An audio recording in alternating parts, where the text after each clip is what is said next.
Kaupod naton diri sa aton sining pagpangalagad aton sining Bombo International Correspondent, at the same time ang Country Director for Qatar of We Care for Humanity, si Dr. Joseph Timothy Rivera. Sir, good evening. Live ikaw sa Zona Libre program. Upod mo si Bombo dyan. Good evening. Daway ka sang audio, Sir Joseph. Anak na guro? Okay. Okay na, sir. Mayong gabi. Bation niyo ko? Yes, sir. Yes, sir. Go ahead. Yes, mayong hapon diri sa Qatar, kag mayong gabi diri sa inyo sa Iloilo. Amin ninyo abyan, Bombo Joseph Rivera, nag-report halin diri sa Doha, Qatar. Mayong gabi. Okay. As of the latest, we have this information nga 7 na ang napatay sining pangbomba dira, sir. Yes, actually, as of this morning, ang na-record na was 6.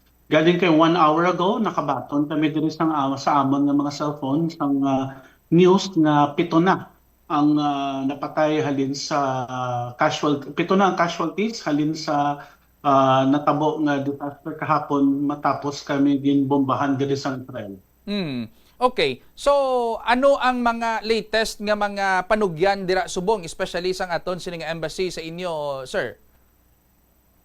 Well, subong nagpagawa na sa ikaduha nga notice or bulletin ng embassy kahapon within minutes after the explosion, no. Nagpagawa sila dayon sang shelter in place notice advising all Filipinos to stay indoors and avoid going to public places unless extremely necessary. And precaution, observe vigilance, and get information only from reliable news sources or from official channels of the government.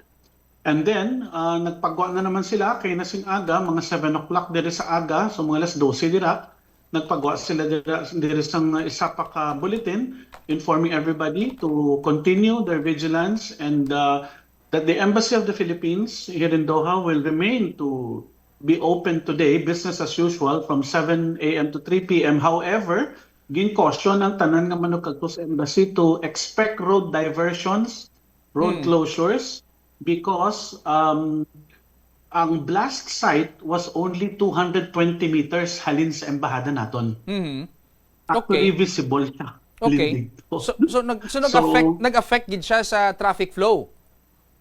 Oo, nag-affectable amo dire. Once may amo ng incident, 4 blocks ang gina-cover niya sa traffic. Like for example, today, bago ko lang masugata kay na on my way here to the office, no? While I was in what we call our Cornish Boulevard, amo nang amon nga version dire sa Rojas Boulevard. The only difference is matinlo ang tubig. Nasugata ko ang convoy sang Emir sang Qatar upod ang presidente sang United Arab Emirates naglupad gid halin sa Abu Dhabi. He's here today to show solidarity to the people of Qatar tungod sa natabo, no? May confirmation from Hamas nga daw 5 kuno sa mga miyembro nila ang nagkalamatay, pero ginkabig nila nga failed ang ining attempt karon sa Israel nga papason ang ila sining negotiating team, sir? Yes, sakto na. It is true. Because what happened is, ang negotiating team sang Hamas, ari may anom sila din ang mga leaders. These are the heads of the political bureau of Hamas who are in Doha because they're having a dialogue, nag-dialogue sila with the Qatar government to negotiate a ceasefire as proposed by the US. Now, ang ilang mga heads, amo na ang mga opisyal nila mo lang target din sa Israel na assassinate, no? However, sa kaloy sang Ginoo, wala sila mapiruhan, no? Sang ginbomba atong residential compound kung diin sila nag-office, kag diin sila nag-meeting, ang nadalasa lang ang mga staff kag mga security kag ang bata, no? Ang daw ang term na ang subang nga bata sang head of delegation amo na puruhan kag ang isa sa mga Qatar security forces nga nagabantay. Kung residential area ini ang ginatake nila, And amuna sila dira ang mga nagapuyo lang ang puro Hamas nga mga representatives and their family and staff and security siguro ang ara dira. Why na sang iban nga mga civilian? Actually, that area, no, what we call Legtayfia, or it's also known as West Bay, amo na actually ang daw Forbes Park baladira naton sa Makati nga ara da. It's all private residences, Oo. pero ara da mga embassy, mga balay sa mga manggaranon, no? Pero ning specific gid nga compound, this is a secured compound. Wala ko kasala, it consists of around 6 to 12 na balay sa sulod, no? It's next to a gas station. It's between two schools. It's next to a power station, and there are more than 7 embassies within its 500 meters radius. And the closest is the Philippine Embassy because it was only 220 meters away. No? Kumbaga high-end niya nga lugar, high-end nga area. And pag-strike nila mo itong hapon, and that's why nag-worry diri ang Qatar because bisan ano ka-stricto nila dire, nakalusot man sa gihapon, no? Nakalusot man sa gihapon ang intelligence sa Israel mo na nabalaan nila kundi ingid, no, nagamiting atong mga tao, amo lang tong gin-strike nila. I would say in my opinion 40%, no, 30% of the compound has been blown up because familiar ako dito sa residents kundiin sila because normally, guys, I mean real estate, no? So normally kung noon time, from one client to the other, dito ako nagatambay sa gas station nga to kay kompleto. Tuya mo, may restaurant, may tanan. Oo. Kasi ko ba, mayo na lang, wala ko to kahapon ba? May kape man sir, no? Oo. May lang, wala ko to kahapon. Oo. So, kung amuning natabo, I mean, hindi na ton sigurado and maybe kamo dira basi kun ginakibang man ang iban sa inyo dira nga anytime gali iya pwede nga may amuning nga magkalanabo. May we know ano ang reaksyon sang gobyerno kag sang kadamuan nga mga taga Qatar after nga natabo ini sir, hindi ayhan mag-escalate ang tensyon or ano ang mga nakita ninyo dira? Anong mga observations ninyo? Well, number one, akigidja ang Qatar government, especially the emir himself. Akigidja, that is the term I will use in Ilonggo. He's very upset and very mad, no? Because, you know, all these years, mabalaan nyo man, Qatar has always been the mediator of peace there is a Middle East, no? Kung sin o din nag-aaway, ang Qatar permi ang nag-mediate for peace. As you can see, the first peace talks between Hamas and Israel in Gaza was brokered by Qatar. The recent Israel and Iran war, no, bisan ginakuha ni Trump ang tanan nga credits, but we all know it was Qatar that brokered it. All right? Now, subong ginabroker na naman namon ining Gaza kag Israel, tigin bomba mo kami sa Israel. So it is the opinion of the mga tao diri nga hindi gid gusto sang peace ang Israel. That's why, you know, ever since I repeated this in my earlier interviews with the various Bombo Radio and Star FM stations all over the Philippines, halikin sing aga, candidly, gahambal na lang ko nga daw boxing match ini. Gani kayo sabihin nga, diin nga boxing, ang gasumbaganay lang, ang kontrahan ay hindi mo gidya pagsumbagon ang referee. Kaya natin na naiya. No? So, amo nagalain bot sa Qatar, kasi Qatar kami nagabulig sa inyo, kami peace mediator, nga kami ginwaswasan nyo. And ang ginatingala pa nila, wala gidya warning halin sa US. In fact, kahapon, ang first release sang White House, kagabi, is, ang sugid sa Amerika, primero nagsugid sila nga, gin-inform ko no sila, ang White House, ang ila military, nga atakehon ng Qatar, and gin-warn ko no nila, ang Qatar government. After a few minutes, nag-resback ang Qatar government, siling niya, yuga nyo da. Why kami? Notify mo kami, galinupok na dire. No? Target ka mo yan. Gasalig man guro ang Israel kay according sa ila, may clearance naman kuno ini with the American people or American government, and Qatar is the key ally sang US dira sa region nga amo na guro nga ti abi nila ya okay lang kag okay na. I don't think so, no? Hindi kami hold on. may nagasulod lang ako. Actually, hindi na naman makuha. We cannot really give that total assurance because tama ka volatile ang kwan. Hello? Yes, go ahead, sir. Okay. Tama ka volatile ang relations. Nautod kita sa linya naton with Dr. Joseph Rivera, no? Aton sining Bombo International Correspondent dito sa may Qatar. Sinasiling ko na ang White House paagi sa kay US President Donald Trump nagasiling kag nagapati nga matuod unfortunate ang ini nga insidente, but ang pag-eliminate kuno sang Hamas worthy goal, no? Worthy goal. So ginbaylo sang US ang kuntani tinutuyo sang Israel nga i-eliminahon dulaon ang Hamas, ang ilang nga mga officials. Pero amuning natabo subong.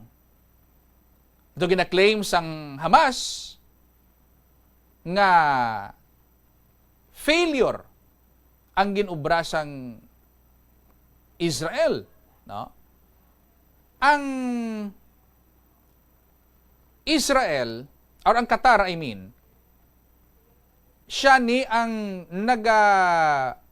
host sang Hamas Political Bureau sumugod pa sang 2012. No? Kag nag-serve along with the US kag Egypt as mediator sa indirect negotiations between sa sining nga grupo kag sa Israel. Malikanta, Sir Joseph, siling ko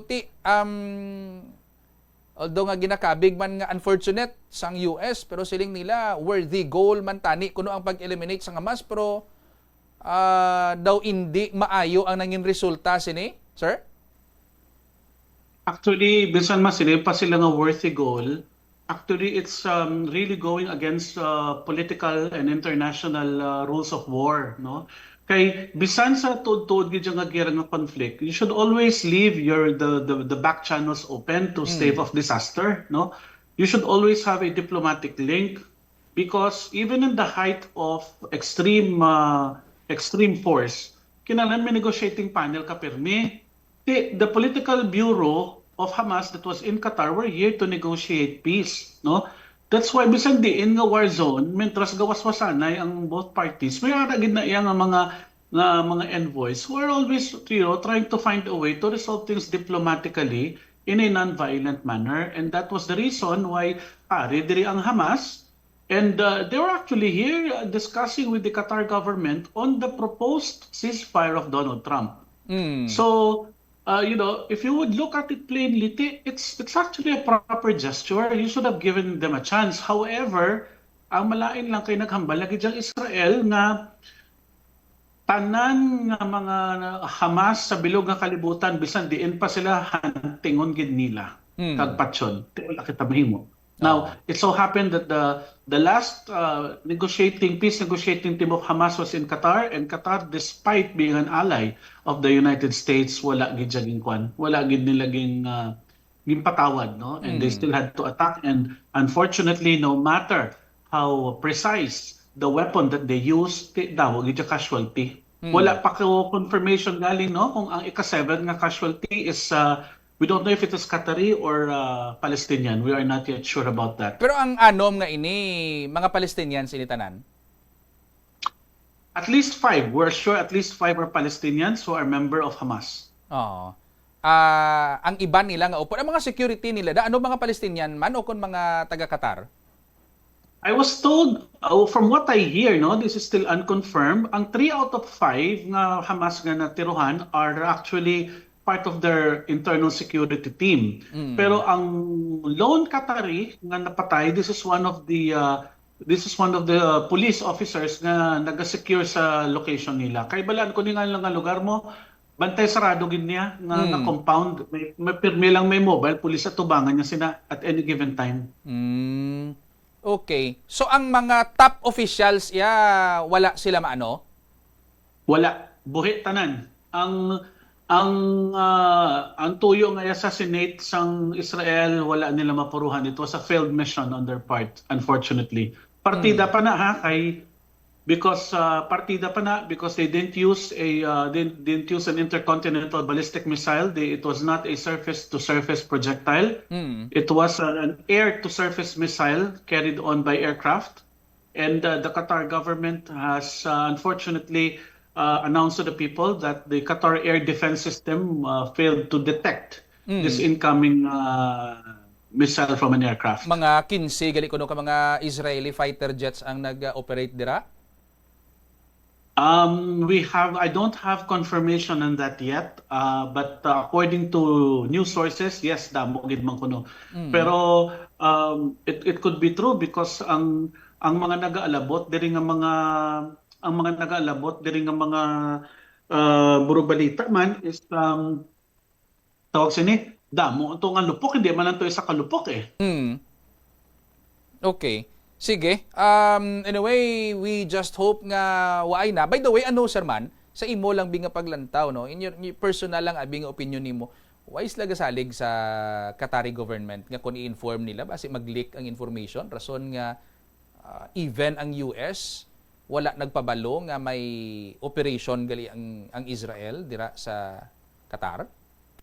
Well, we really wouldn't know, no? Because these things are privy to the government. These are not known to us public. Pero as far as I know, Qatar is actually still evaluating on what kind of retaliation that they will do. We heard the word retaliation this morning from official wires. But as I said, no, sa among public statements in my other organization, We Care for Humanity, we already said that regardless of the fact and without prejudice to the rights of Qatar to a proportional response, we are still praying and hoping that they can come up with a diplomatic solution so that hindi na mag-escalate. Because sang una, ang nagailinaway man lang direkta eh. No? It's between opponent A and opponent B. Galing kay subong third party ng gintira nila and it's a different kind of ball game. Remember, it's not that easy because Qatar is a strategic ally of the United States. The United States is an ally of Israel. And the largest U.S. military facility is here in Qatar. Basi mag-escalate kag mag-create sang lain pagid nga tension bla, pahilayo lang. Well, we're praying nga hindi na matabo. Kabalo ka man, it wasn't not long ago, nakatilaw kita practice, no? Nakita practice ang natabo tong Pilato 19 to nga missile na nagtupa dire pero ang nagaging palupat dire but they were all shot down in mid-air. Sige. Sir Joseph, salamat sa oras na ginhatag mo sa Bombo Radio Iloilo. Keep safe and maayong hapon dira sa inyo. Yes, maayong hapon dire, maayong gabi man dira sa inyo. Amo ni inyo Abyan, Bombo International Correspondent Joseph Rivera, and happy fiesta gali dira sa Gimbal. Basta Radio, Bombo. Si Bombo International Correspondent Joseph Rivera. Fiesta tuod sa Gimbal. Ano pag ginigiban ng mga banwa subong nga may fiesta do kabatuan? Kabatuan gid man, no?